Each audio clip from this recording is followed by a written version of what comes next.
It is the latest executive order from Donald Trump. He hit us. Oh, I know. He hit us to say the way he said he would. A 25% tariff has been slapped on all steel and aluminum imports to the United States, not just from Canada. In fact, he says from all countries around the world. So he says Trump is, his goal, he says, is to make America rich again. So let's talk about these tariffs and Trump's desire to use them to make America rich again. Is that going to work? I don't know why I'm so happy and I'm bouncing, because this is not a happy story, but it's because I understand, I really do now understand what this man is doing. And what he's really saying to the world is the United States is looking out for themselves, and they don't care who they have to anger, kill, or starve in order to do that. And he said that, you know what, make America great again is a great slogan, but the rest of that should have been like, we don't care how we're gonna have to do that. So everybody better buckle up, because this is what's gonna happen. The reality is, for decades now, the United States is kind of like a toothless lion. They are all roar and they are no bite. And the reason why I say that is they are at $850 billion debt.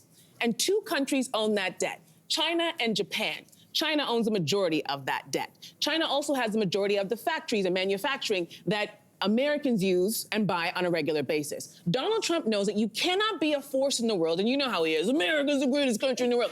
You cannot be the greatest if you are in debt and pretty much owned by China. So the tariffs is a way to make that money back to pay off that debt. And the other part of it is the countries that don't want to pay the tariffs, he's hoping to scare them into bringing their factories back to the United States. Either way, he sees it as a win-win, because again, at all costs, he wants to make America great again. And I think what's really baffling people, and what everybody should open their eyes to, is that he is willing to do whatever it takes to make that happen. And that's why everybody's like, what? Canada's like, us, we're your friends. He has no friends now. He doesn't see it. Can I just hop on what you just said, though, for a minute? Because that idea is that that he wants to bring these factories back to America to make it great again. He said it repeatedly.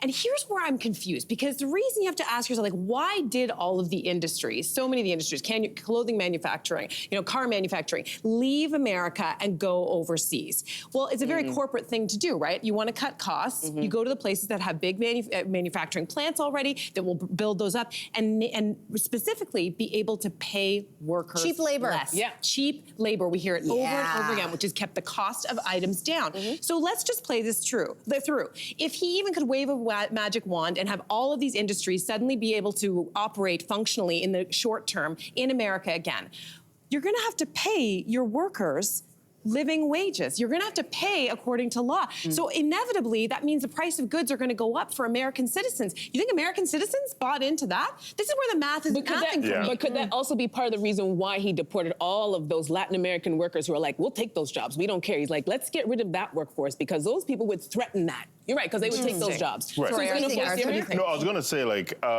as much as I do agree with you in terms of he's trying to make America as selfish as it can be, which, by the way, I should argue, they've always been selfish.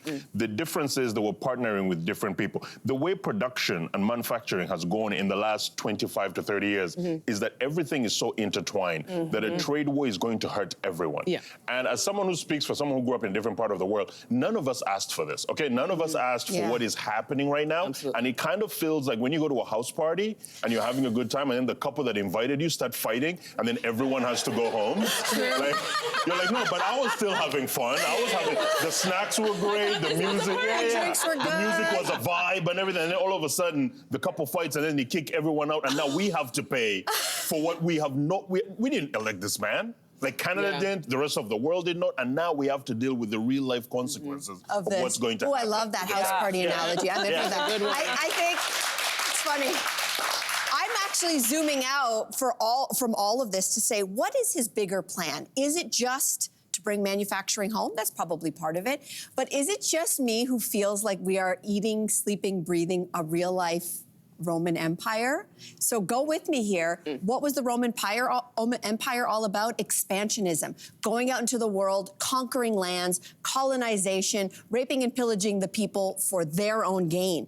And I got to think to myself, if you want to make yourself rich again, if you want to make yourself great again, he's the biggest egomaniac on the planet. So he's not just doing this to feed his own ego. He's got another guy that he's worried about, which is the leader of China. He's got this other guy the leader of Russia. And he is also a real estate tycoon, which brings me back to the thing that we used to all joke about, which is, oh, Canada, 51st state, ha, ha, ha. Not funny. Our own prime minister was caught on a hot microphone just recently in Europe when someone asked him, do you think he's being serious? And the prime minister said, he's being serious, which makes me go, okay, is this just about tariffs? Or is this that the wording that has been used by experts is economic warfare? What does that mean? He wants to bring us and maybe other countries down to our knees economically, so we end up maybe one day begging and praying to be saved. Now, I know that sounds like dystopian, and everyone's like, it's Handmaid's Tale. But when I think of a real estate tycoon, he wants Greenland, Canada. Look on Google Maps. It's now officially the Gulf of America, according to Google Maps. He's trying to do something, and it's a chessboard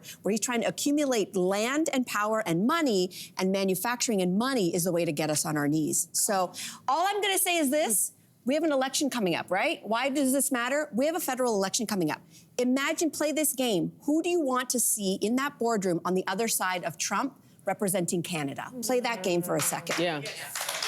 Yeah. It's going to be a long 4 years regardless, but we're going to move on. Only 3 weeks in. Oh, gosh. Hey, you, come a bit closer. We've got so many more must-see interviews, spicy debates, lifestyle tips, and pop culture moments. So subscribe to our channel by tapping the logo below and don't miss out.